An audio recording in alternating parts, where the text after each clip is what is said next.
দেখুন, একটা ছোট্ট সেটিংস যদি আপনি অন করে দেন, তবে কিন্তু আপনার ফটো আর ভিডিও শুধুমাত্র ইনস্টাগ্রামে নয়, এটা কিন্তু গোটা ইন্টারনেট জুড়ে দেখা যাবে। আর এটা কিন্তু আপনার ভাইরাল হওয়ারও একটা দারুণ সম্ভাবনা থেকে যাবে। তাহলে সেটিংসটা কি জানতে গেলে কিন্তু ভিডিওটা শেষ পর্যন্ত দেখুন আর প্রসেসটা একদম সেভ করে নিন। দেখুন, এই জন্য সবার প্রথমেই আপনাকে আপনার ইনস্টাগ্রামটা খুলে নিতে হবে। আমি আমার ইনস্টাগ্রামটা এই যে খুলে নিলাম। খুলে নেওয়ার পর উপরে যে 3টে লাইন আছে এখানে ক্লিক করতে হবে। এখানে ক্লিক করে নিলাম। এবার এখানে ক্লিক করে নেওয়ার পর একটু স্ক্রল করে নিচে নামলেই কিন্তু এখানে দেখুন একটা অপশন আসবে অ্যাকাউন্ট প্রাইভেসি বলে। এই যে আছে অ্যাকাউন্ট প্রাইভেসি, এখানে ক্লিক করে নিলাম।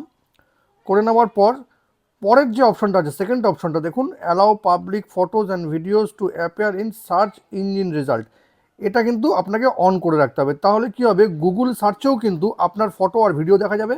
আর এতে কিন্তু আপনার ভাইরাল হয়ে যাওয়ার একটা দারুণ সম্ভাবনাও থেকে যাবে। ইনস্টাগ্রামের এই দারুণ সেটিংসটি যদি আপনাদের কোনো কাজে লেগে থাকে, তবে কিন্তু এটাকে অবশ্যই শেয়ার করবেন। আর এরকম নতুন নতুন ইনফরমেটিভ ভিডিও পেতে প্লিজ সাবস্ক্রাইব আমার চ্যানেল সাবজেক্ট সম্রাটকে। Thank you.